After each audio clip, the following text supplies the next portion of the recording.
ನಮಸ್ಕಾರ ಎಲ್ಲರಿಗೂ. ಈ ಷೋಡಶ ಸಂಸ್ಕಾರಗಳನ್ನು ಮಗು ಗರ್ಭದೊಳಗಿದ್ದಾಗಿನಿಂದ ಹಿಡಿದು ಮಗು ಹುಟ್ಟಿ ಆ ಮಗು ಬೆಳೆದು ಆ ಮಗುವಿನ ವಿವಾಹವಾಗೋವರೆಗೂ ಈ ಸಂಸ್ಕಾರಗಳನ್ನು ಮಾಡ್ತಾರೆ.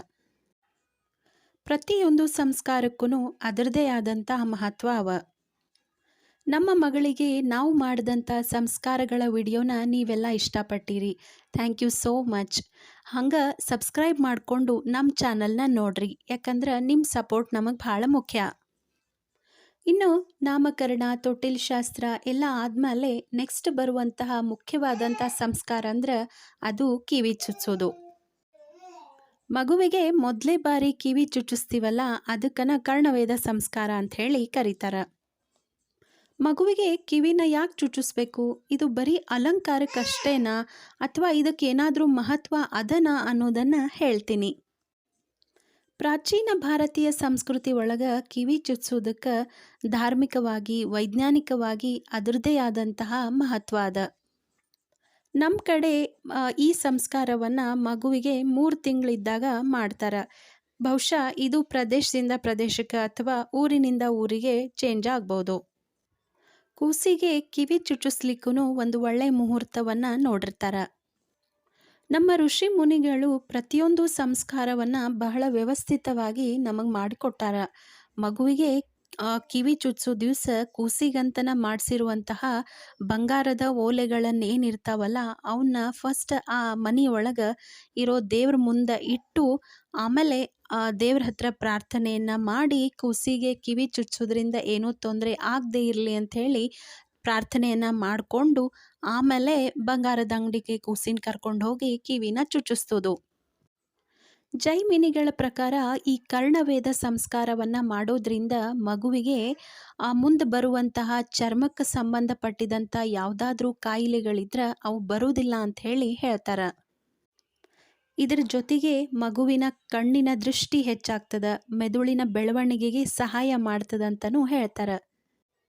ಈ ಕರ್ಣವೇದ ಸಂಸ್ಕಾರದಿಂದ ಮಗುವಿನ ಕಿವಿಯೊಳಗಿರುವಂತಹ ಅಕ್ಯುಪ್ರೆಷರ್ ಬಿಂದುಗಳನ್ನು ಸಕ್ರಿಯಗೊಳಿಸಲಿಕ್ಕೆ ಸಹಾಯ ಮಾಡ್ತದೆ. ಒಟ್ಟಿನೊಳಗೆ ಕಿವಿ ಚುಚ್ಚೋದ್ರಿಂದ ಮಗುವಿಗೆ ಸಾಕಷ್ಟು ಉಪಯೋಗಗಳು ಆಗ್ತವೆ. ಇನ್ನು ಮಗು ಸಣ್ಣದಿದ್ದಾಗನ ಕಿವಿ ಚುಚ್ಚೋದ್ರಿಂದ ಮಕ್ಕಳು ಆ ನೋವನ್ನು ಜಲ್ದಿ ಮರ್ತು ಬಿಡ್ತಾರೆ ಮತ್ತು ಆತಂಕನೂ ಕಡಿಮೆ ಆಗ್ತದೆ. ಮಗುವಿನ ಚರ್ಮ ಜಲ್ದಿ ಬೆಳೀತಿರ್ತದೆ, ಹಾಗಾಗಿ ಚುಚ್ಚಿದಂಥ ನೋವು ಭಾಳ ದಿನ ಇರೋದಿಲ್ಲ.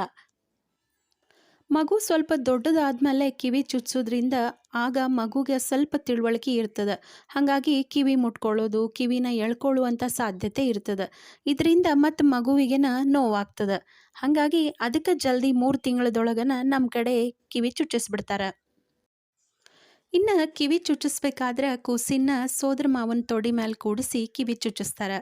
ಯಾಕಂದ್ರೆ ಸೋದರ ಮಾವ ಜೀವನ ಪೂರ್ತಿ ಆ ಮಗುವಿಗೆ ರಕ್ಷಣೆಯನ್ನು ಕೊಡ್ತಾನೆ ಮತ್ತು ಕಷ್ಟದ ಸಮಯ ಬಂತು ಅಂದ್ರೆ ಸಹಾಯ ಮಾಡ್ತಾನೆ ಅಂಥೇಳಿ ನಂಬಿಕೆ. ಇನ್ನು ಮೊದಲೇ ಸಲ ಕಿವಿ ಚುಚ್ಚಿಸ್ಬೇಕಾದ್ರೆ ಬಂಗಾರದಿಂದನ ಕಿವಿ ಚುಚ್ಚಿಸ್ತಾರೆ. ಯಾಕಂದ್ರೆ ಹಿಂದೂ ಧರ್ಮದೊಳಗೆ ಬಂಗಾರ ಅಂದ್ರೆ ಲಕ್ಷ್ಮೀ ದೇವಿ ಸ್ವರೂಪ, ಹಾಗಾಗಿನೇ ಬಂಗಾರದಿಂದನ ಕಿವಿ ಚುಚ್ಚಿಸೋದು. ಕಿವಿ ಚುಚ್ಚಿಸ್ಲಿಕ್ಕೆ ಕರ್ಕೊಂಡು ಹೋಗ್ಬೇಕಾದ್ರೆ ಕೂಸಿನ ಜೊತೆಗೆ ಒಂದು ಅರ್ಧ ಒಣ ಕೊಬ್ಬರಿ ಬಟ್ಲಾನು ತೊಗೊಂಡಿರ್ತಾರೆ. ಆಮೇಲೆ ವಿಳೆದೆಲೆ, ಅಡಿಕೆ, ದಕ್ಷಿಣೆ ಎಲ್ಲನೂ ತೊಗೊಂಡೋಗಿರ್ತಾರೆ. ಅಲ್ಲೇನು ಮಾಡ್ತಾರಂದ್ರೆ ಪತ್ತಾರು ಫಸ್ಟ್ ಈ ಕಿವಿ ಒಲೆ ಏನಿರ್ತಾವಲ್ಲ, ಬಂಗಾರದ ಮುರುವು, ಅವನ್ನ ಫಸ್ಟ್ ಕೊಬ್ಬರಿ ಬಟ್ಲಕ್ಕೆ ಚುಚ್ಚುತ್ತಾರೆ. ಅದು ಎಣ್ಣೆ ಎಲ್ಲ ಹತ್ಕೊಳ್ತದೆ. ಆಮೇಲೆ ಕೂಸಿಗೆ ಕಿವಿಗೆ ಚುಚ್ಚೋದು. ಫಸ್ಟ್ ಕೂಸಿನ ಬಲ ಕಿವಿನ ಚುಚ್ಚುತ್ತಾರೆ, ಆಮೇಲೆ ಎಡಗಡೆ ಕಿವಿನ ಚುಚ್ಚುತ್ತಾರೆ. ಕಿವಿ ಚುಚ್ಚೋದೆಲ್ಲ ಆದಮೇಲೆ ತೊಗೊಂಡೋಗಿರೋ ಕೊಬ್ಬರಿ ಬಟ್ಲನ್ನ ಕೈಯಿಂದ ಮುರಿದು ಅಲ್ಲಿ ಬಂದಿರೋರಿಗೆಲ್ಲನೂ ತಿನ್ಲಿಕ್ಕೆ ಕೊಡ್ತಾರೆ. ಮಗುವಿಗೆ ಮಾಡೋ ಈ ಸಂಸ್ಕಾರಕ್ಕನ ಕರ್ಣವೇದ ಸಂಸ್ಕಾರ ಅಂಥೇಳಿ ಕರೀತಾರೆ. ಕಿವಿ ಚುಚ್ಚಬೇಕಾದ್ರೆ ಪಾಪ ಕೂಸಿನ ಮುಖ ನೋಡ್ಲಿಕ್ಕಾಗೋದಿಲ್ಲ, ಆದರೆ ಏನು ಮಾಡೋದು, ಚುಚ್ಚಿಸ್ಲೇಬೇಕು. ಇನ್ನು ನಮ್ಮ ಕಡೆ ಕೂಸಿಗೆ 3 ತಿಂಗಳು ಅಥವಾ 5 ತಿಂಗಳು ತಂದ ಕೂಡಲೇ ಹೆತ್ತಿಬ್ಬಣ ಕಳಿಸ್ಬಿಡ್ತಾರೆ. ಹೆತ್ತಿಬ್ಬಣ ಅಂದ್ರೆ ತಾಯಿ ಕೂಸಿನ ಜೊತೆ ತನ್ನ ಗಂಡನ ಮನೆಗೆ ಮತ್ತೆ ವಾಪಸ್ ಹೋಗೋದು. ಈ ಹೆತ್ತಿಬ್ಬಣಕ್ಕಂತನ ಕೂಸಿಗೆ 5 ಥರ ಹೊಸ ಡ್ರೆಸ್ ತೊಗೊಂಡಿರ್ತಾರೆ. ಆಮೇಲೆ ಹೊಸ ತೊಟ್ಲ, ಆಮೇಲೆ ತೊಟ್ಟಲದೊಳಗೆ ಇಡಲಿಕ್ಕೆ ಒಂದು ಬೆಳ್ಳಿ ಬಟ್ಲ ಎಲ್ಲ ತೊಗೊಂಡಿರ್ತಾರೆ. ಇನ್ನು ನಾಮಕರಣಕ್ಕೆ ಬರ್ಬೇಕಾದ್ರೆ ಗಂಡನ ಮನೆಯಿಂದ ಒಂದು ಡಬ್ಬಿ ಒಳಗೆ ಅಂಟಿನುಂಡಿ ಮತ್ತು ಕೇರಡ್ಕಿ ತೊಗೊಂಡು ಬಂದಿರ್ತಾರೆ. ಈಗ ಹೆತ್ತಿಬಣಕ್ಕೆ ಮಗಳನ್ನ ಅತ್ತಿ ಮನೆಗೆ ವಾಪಸ್ ಕಳಿಸ್ಬೇಕಾದ್ರೆ ತವ್ರ ಮನೆಯವರು ಮತ್ತು ಅಂಟಿನುಂಡಿ ಮತ್ತು ಕೇರಡ್ಕಿ ಮಾಡಿ ಬೀಗರ ಮನೆಗೆ ಒಯ್ದು ಕೊಡ್ತಾರೆ. ಈ ಹೆತ್ತೆಬಣ ಆದ್ರೂ ಅಷ್ಟೇ 3 ತುಂಬುದ್ರೊಳಗೆ ಇಲ್ಲಾಂದ್ರೆ 5 ತುಂಬುದ್ರೊಳಗೆ ಕಳಿಸ್ತಾರೆ. ಹೆತ್ತೆಬಣ ಕಳಿಸ್ಲಿಕ್ಕೂ ಒಂದು ಒಳ್ಳೆ ಮುಹೂರ್ತವನ್ನು ನೋಡಿರ್ತಾರೆ, ಅವತ್ತನ ಕಳಿಸ್ತಾರೆ. ಮಗಳನ್ನ ಕೂಸಿನ ಜೊತೆ ಆಕಿ ಗಂಡನ ಮನೆಗೆ ಕಳಿಸ್ಲಿಕ್ಕೆ ತವ್ರ ಮನೆಯವರೆಲ್ಲ ಬಂದಿರ್ತಾರೆ. ಹೆತ್ತಿಬ್ಬನ ಕಳಿಸ್ಬೇಕಾದ್ರೆ ಡೈರೆಕ್ಟ್ ಮನೆಗೆ ಹೋಗಂಗಿಲ್ಲ, ಫಸ್ಟ್ ದೇವಸ್ಥಾನಕ್ಕೆ ಹೋಗ್ತಾರೆ. ಅಲ್ಲಿ ಹೋಗಿ ವೇಟ್ ಮಾಡ್ತಾರೆ. ಆಮೇಲೆ ಕೂಸಿನ ತಂದಿ ಎಲ್ಲರೂ ಉಳಿದದ್ದೆಲ್ಲ ಸಂಬಂಧಿಕರು ಗುಡಿಗೆ ಬರ್ತಾರೆ. ಬಂದು ಅಲ್ಲೇ ದೇವ್ರ ದರ್ಶನ, ದೇವ್ರಿಗೆ ಮಂಗಳಾರತಿ, ಕಾಯಿ ಒಡಿಸ್ಕೊಂಡೆಲ್ಲ ಮಾಡಿ ಆಮೇಲೆ ತಮ್ಮ ಮನೆಗೆ ಕರ್ಕೊಂಡು ಹೋಗ್ತಾರೆ. ಅಲ್ಲೇ ಕೂಸಿನ ಮತ್ತು ತಾಯಿನ ಹೊಸ್ಲದ ಹೊರಗೆ ನಿಲ್ಲಿಸಿ ಕಾಲೆಲ್ಲ ತೊಳೆದು ಆರತಿ ಎಲ್ಲ ಮಾಡಿ ಶುಭ ಮುಹೂರ್ತ ನೋಡಿ ಕೂಸಿನ ಮನೆ ಒಳಗೆ ಕರ್ಕೋತಾರೆ. ಇನ್ನು ಈ ಕಾರ್ಯಕ್ರಮಕ್ಕೂ ಸೋದರ ಮಾವ ಭಾಳ ಮುಖ್ಯ. ಯಾಕಂದ್ರೆ ಕೂಸಿನ ತೊಟ್ಲನ ತನ್ನ ತಲೆ ಮೇಲೆ ಹೊತ್ಕೊಂಡು ತೊಗೊಂಡು ಬರಬೇಕು. ಕೂಸಿಗೆ ಅಂತನ 5 ಹೊಸ ಕುಂಚಿಗಿನ ಹೊಲಿಸಿರ್ತಾರೆ. ಆ 5 ಕುಂಚಿಗಿನ ತೊಟ್ಲಿಗೆ ಹಾಕಿ ಅಲಂಕಾರ ಮಾಡಿರ್ತಾರೆ. ಇನ್ನು ತೊಟ್ಲ ಹೊತ್ಕೊಂಡು ಬಂದಿರ್ತಾರೆ ಸೋದರ ಮಾವ ಅಂಥೇಳಿ ಅವರಿಗೆ ಆ ಏರಿನ ಕೊಡ್ತಾರೆ. ಮತ್ತು ಮುಖ್ಯವಾಗಿ ಕೂಸಿನ ಬಾಣಂತನ 3 ತಿಂಗಳು ಮಾಡಿರ್ತಾರೆ ಅಥವಾ 5 ತಿಂಗಳು ಮಾಡಿರ್ತಾರೆ. ಕೂಸು ಬಾಣಂತಿನ ಚೆಂದಾಗಿ ನೋಡ್ಕೊಂಡಿರ್ತಾರೆ, ಆರೋಗ್ಯವಾಗಿಟ್ಟಿರ್ತಾರೆ ಅಂಥೇಳಿ ಬಾಣಂತನ ಮಾಡ್ಯಾರಂಥೇಳಿ ಖುಷಿಯಿಂದ ಸೀರೆ ಕೊಡ್ತಾರೆ. ಸಾಮಾನ್ಯವಾಗಿ ಚಲೋ ಸೀರೆನ ಕೊಡ್ತಾರೆ, ಸಾಧ್ಯವಾದ್ರೆ ರೇಷ್ಮೆ ಸೀರೆನ ಕೊಡ್ತಾರೆ. ಆ ಸೀರೆನ ಬಾಣಂತನ ಯಾರು ಮಾಡಿರ್ತಾರಲ್ಲ ಅವ್ರು ಅವತ್ತು ಉಟ್ಕೋತಾರೆ.